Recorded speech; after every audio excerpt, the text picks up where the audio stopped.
Trong cái giai đoạn mình đến đây khai hoang ấy, chỗ hoa ban này của mình là mình đang chưa khai thác một cây nào. Đúng rồi, không chưa khai thác một cây nào. Wow. Mình làm nhà làm cửa này thì mình phải lấy nguyên vật liệu. Ví dụ như em thấy là nhà mình dùng gỗ thôi nhá. Nơi dòng gỗ. Thì là dòng mình gỗ sẽ được hỗ trợ hay là như thế nào ạ? nó hỗ trợ. Được xã hỗ trợ. Cả huyện hỗ trợ, cả tỉnh, Wow. cả các nước. Trong trường hợp mà cây phát triển chậm vì là phát triển tự nhiên trong rừng thì cái cây này cũng đã được hơn 136 năm rồi. Còn nếu nó phát triển nhanh thì nó cũng đã được 78 năm mọi người ạ.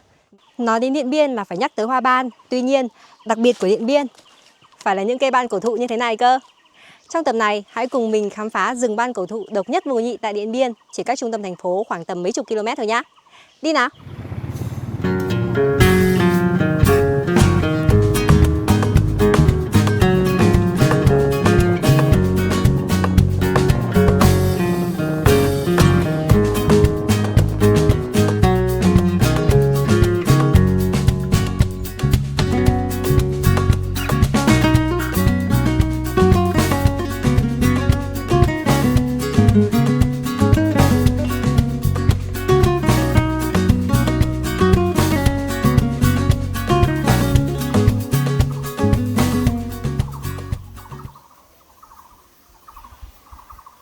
Bản Nậm Cướm là một bản vùng cao thuộc huyện Mường Ảng của tỉnh Điện Biên.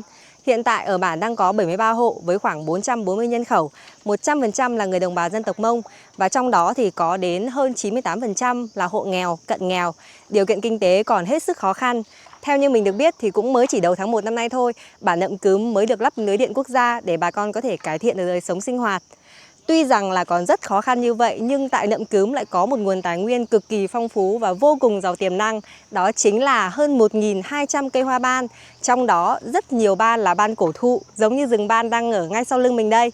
Chính rừng ban này đã làm nên điểm đặc biệt cho bản Nậm Cướm, bởi lẽ cứ mỗi mùa tháng 2, tháng 3 hàng năm khi hoa ban nở thì núi rừng xung quanh bản lại được bao phủ bởi sắc trắng của hoa ban cực kỳ đẹp như thế này. Chính bởi sự hiện diện của hơn 1.000 cây hoa ban này cho nên bản Nậm Cướm đã được quy hoạch để phát triển du lịch cộng đồng. Và theo như mình biết thì các bước đầu tiên của việc quy hoạch này cũng đã được thực hiện. Điển hình như là cuộc ra quân của hơn 500 đoàn viên thanh niên và người dân trong bản chỉnh trang lại cảnh quan cho bản Nậm Cướm vào cuối năm 2024 vừa rồi. Lễ hội hoa ban năm nay cũng sẽ được tổ chức tại bản Nậm Cướm từ ngày 15 đến 16 tháng 3. Đây là dịp mà du khách có thể đến bản để vừa ngắm hoa ban nở rộ, vừa khám phá và trải nghiệm các hoạt động văn hóa rất thú vị của đồng bào Mông tại Điện Biên nữa.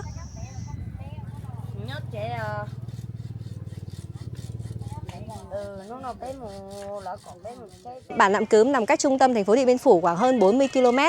Đường đi thì mọi người chỉ cần Google Maps thôi là có thể đến được tận nơi luôn. Về di chuyển thì đường vào bản cũng đã được giải nhựa hết rồi, tương đối dễ đi.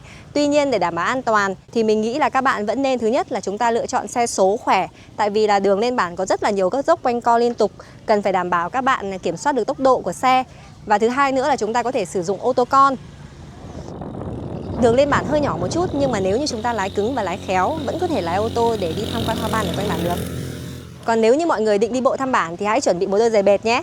Vì bản tương đối rộng và đường lên xuống liên tục cũng khá là mỏi chân đấy.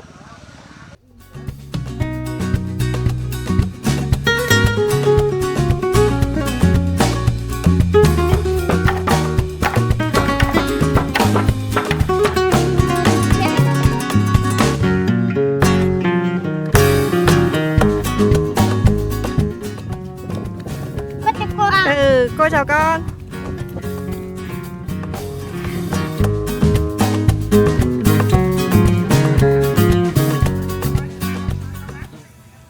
Như mình đã chia sẻ thì trên bản Nậm Cướm hiện tại thì các hộ 100% đều là bà con người Mông.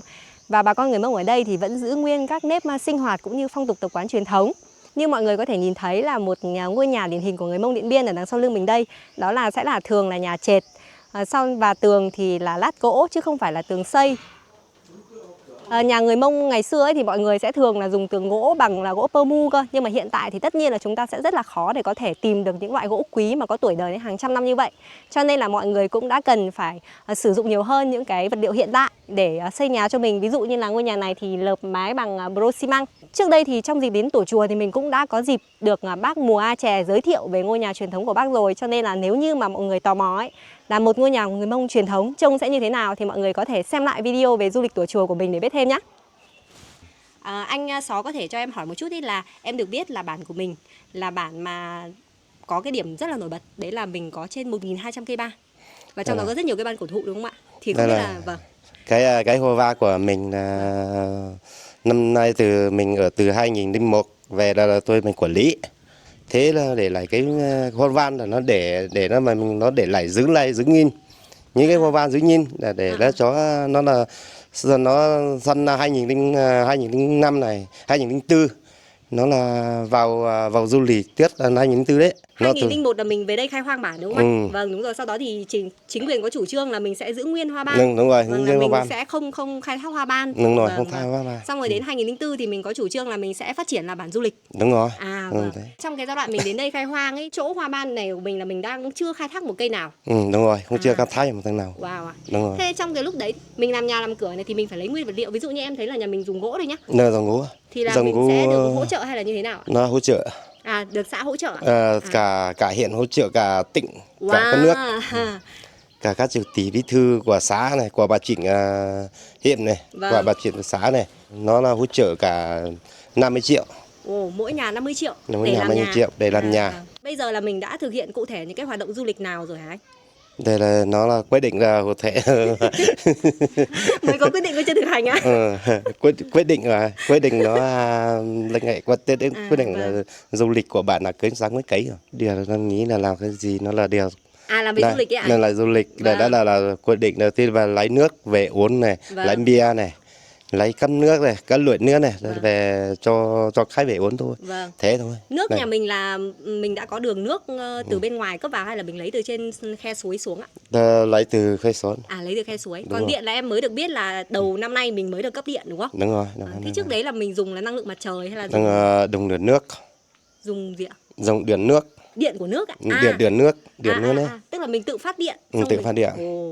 Bình thường là mình thực hiện các hoạt động kinh tế gì anh? Tức là mình làm thế nào để sinh sống ở khu vực này? Mình trồng nuôi gì hay là mình trồng gì ạ? Rừng xung quanh này là mình không khai thác, mình không trồng gì ạ? Mình để mình không có thách cái gì đâu. Wow. Nó để nhìn thôi, không khai thác. Tức là bảo tồn nguyên cả rừng luôn và trong đấy thì bao gồm có cả cây hoa ban. Đúng rồi. Đúng là vậy luôn ạ.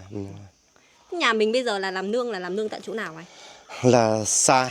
Xa cơ ạ? Xa từ 5 cây. Xa là cái chỗ mà mình có phải là nhà anh trồng chè không? Em đi Mắc Ca, em đi một đoạn này xong rồi em có một cái đường rẽ ra phía bên này xong rồi em leo lên một cái đồi cao ơi là cao, xong em nhìn xuống có rất nhiều cây Mắc Ca.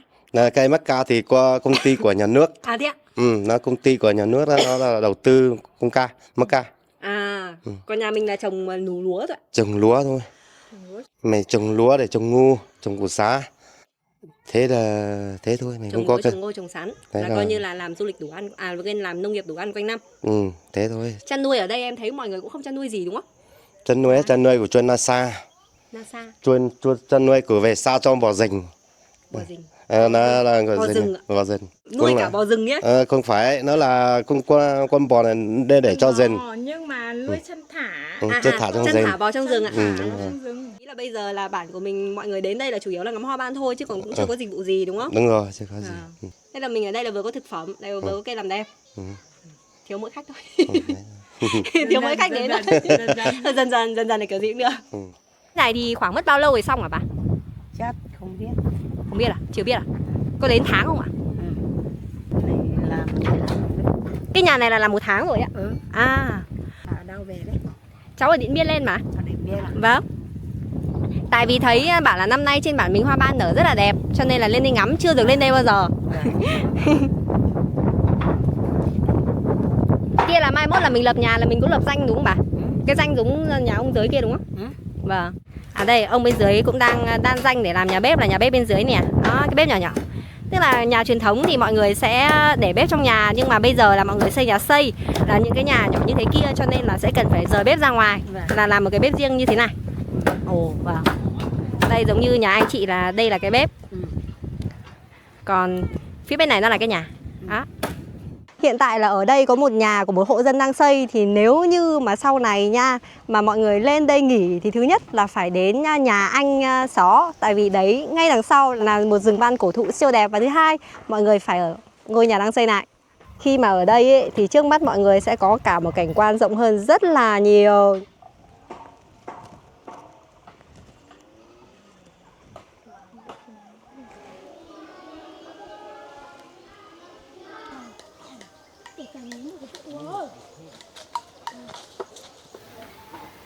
Hoa ban là loài cây gắn liền với đời sống của người Thái.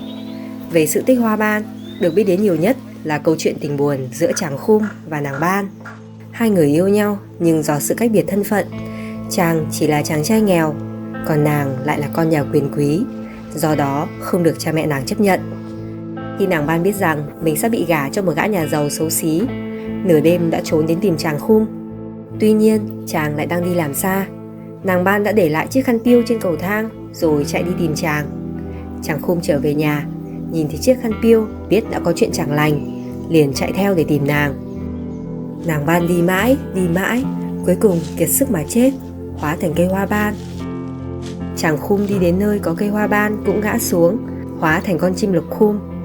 Từ ấy, mỗi mùa xuân khi hoa ban bung nở trắng rừng, chim lục khum lại cất cao tiếng hót, tựa như tiếng chàng Khum vẫn tìm gọi nàng Ban suốt cả một mùa hoa.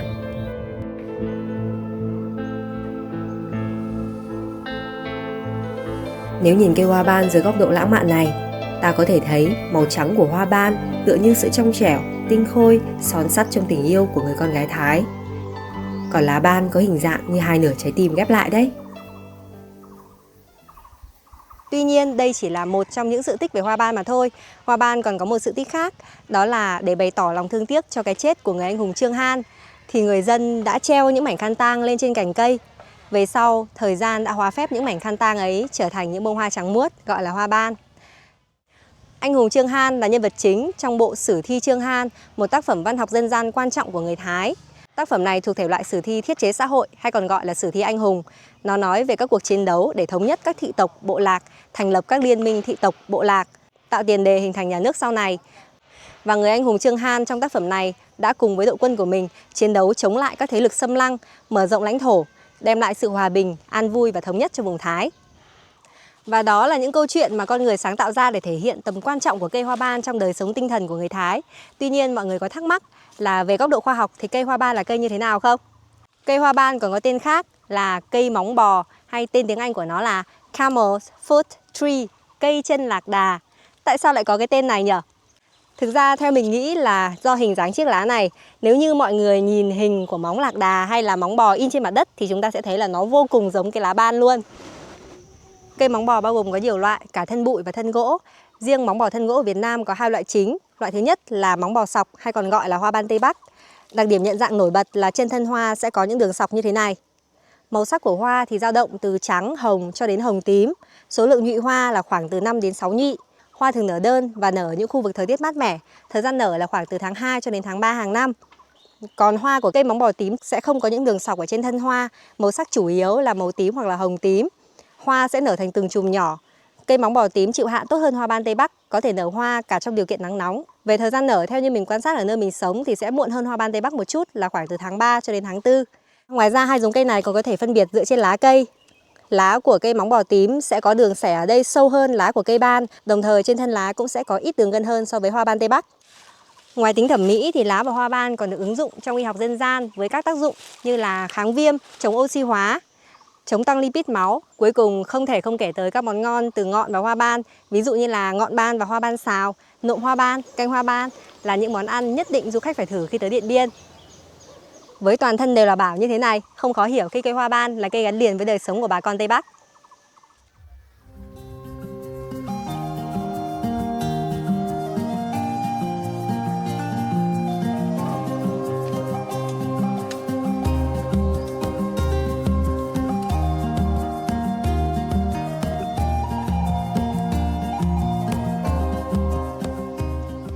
Và mọi người có thắc mắc là ban cổ thụ thì cụ thể là bao nhiêu năm tuổi không? Hôm trước thì mình mới tìm được một công thức tính số tuổi của cây một cách tương đối ở trên mạng. Tất nhiên là đây chỉ là cách tính tương đối thôi, tại vì là mình vẫn chưa tìm được công thức tính chính xác. Và nếu như mà muốn tính chính xác ấy, thì chúng ta sẽ phải dùng cả những cái phương pháp khoa học nữa. Công thức mình tìm được đó là chúng ta sẽ đo chu vi của cây ở chiều cao tầm ngang ngực, tức là khoảng 1,4 m, trừ đi từ 0,6 cho đến 2,5 cm vỏ cây, rồi chia cho hệ số phát triển trung bình hàng năm. Với các cây phát triển nhanh thì hệ số phát triển trung bình sẽ là khoảng từ 2,5 cho đến 3,5 cm. Vậy thì với cái cây này, vừa nãy mình đo là chu vi của nó là 276 cm. Chúng ta cứ trừ tối đa 2,5 cm của phần vỏ đi thì vẫn còn 273,5 cm. Và nếu như tính theo hệ số phát triển, trong trường hợp mà cây phát triển chậm vì là phát triển tự nhiên trong rừng, thì cái cây này cũng đã được hơn 136 năm rồi. Còn nếu nó phát triển nhanh thì nó cũng đã được 78 năm mọi người ạ. Và cũng chính bởi vì nó đã già như vậy rồi cho nên là mọi người có thể nhìn thấy ở trên thân của nó có rất nhiều là những cái dương xỉ và những cái tự dưng mình quên tên gọi cái này là cái gì rồi. Cây này mình đo chu vi vòng thân là 190 cm. Nếu như mà tính theo cái công thức mà mình đã tìm được thì nó đã ở đây là từ 80 cho đến hơn 90 năm rồi đấy mọi người. Và nếu như mà chúng ta đi sâu vào bên trong rừng ban ấy, chúng ta đến gần hơn với những chiếc cây thì các bạn sẽ phát hiện ra là ở đây có rất nhiều cây như thế này. Và những cái cây như thế này chính là lý do mà khu rừng ban này được gọi là rừng ban cổ thụ đấy.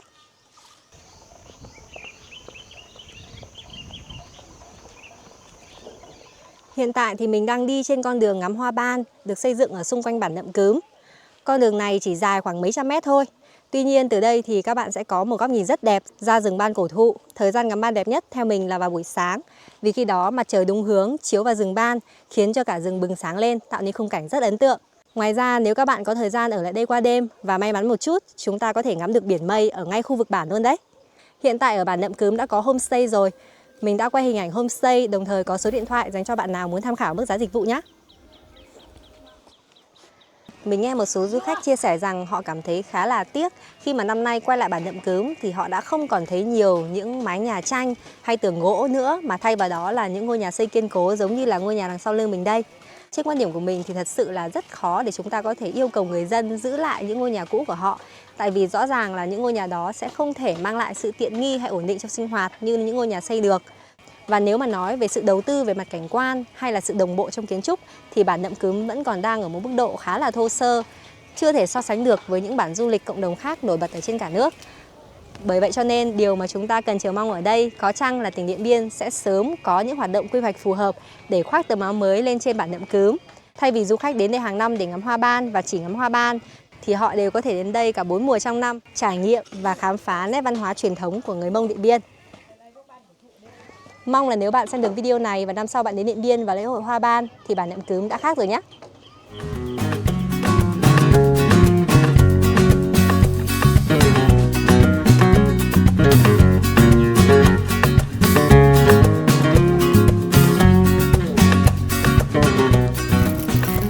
Dâu hái tại vườn trên bản Điện Biên. Dâu to 40.000 một hộp. Có khách là 50.000 nha. Kia vườn dâu thu thả. Hy vọng là chị hái được trong vườn dâu ra thật chứ không phải là chị nhập dâu bên Trung Quốc qua. Không. Dâu nhập Trung Quốc biết ngay. Không biết phân biệt dâu ta và dâu ấy. Thế á? Không có biết phân biệt đâu. Thế thì chúng ta thấy rồi. Trông ngon thế. Màu đẹp nhỉ? Dâu phải được nắng, dâu phải nắng nhiều thế nào. Thế á? Cái vị thế được nắng mất dẫn sẽ ngon.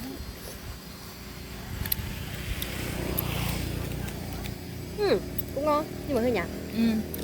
Nhà vì ta nghĩ là vừa mấy hôm không nắng. Tập này đến đây là hết rồi. Hẹn gặp lại bạn ở video sau.